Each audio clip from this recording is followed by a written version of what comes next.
اتحاد وتشوف تمريرة داخل منطقة العمليات والهدف الأول عن طريق اللاعب باسو عبد المنجي يفاجئ الجميع ويفتتح باب التسجيل لصالح فريق اتحاد وتشوف.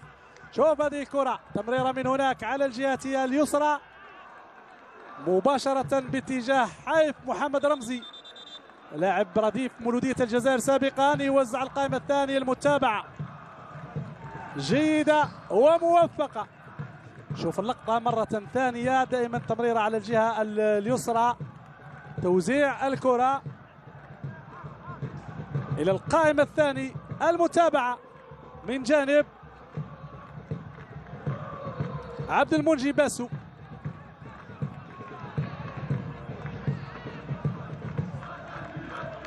إذن هدف مقابل 0 لصالح فريق اتحاد وتشوف. عمليات توقيف الكرة ثم مرة أخرى صيام يوزع وهدف التعادل بواسطة رحمون رياض يعيد الأمور إلى طبيعتها تقريبا 4 دقائق بعد الهدف الأول. رحمون رياض يعدل النتيجة بعد هذه المحاولة.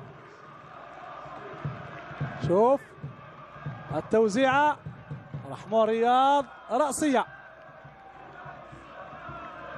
ضمن معادلة النتيجة في نقدر نقول في وقت مهم جدا بالنسبة لاتحاد بسكرة، بعد ما كانت توزيعة دقيقة أيضا من بالقاسم. خوالد يغير جهة اللعب على الجهة اليمنى، توزيع القائمة الأول والثاني بواسطة بعلي محمد الصديق يتمكن من تسجيل الهدف الثاني. مباراة مفتوحة طبعا من الجانبين، أهداف بالجملة.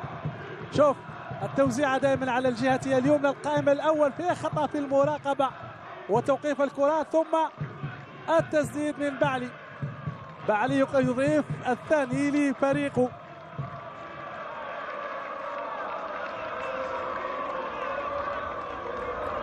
بعلي محمد الصديق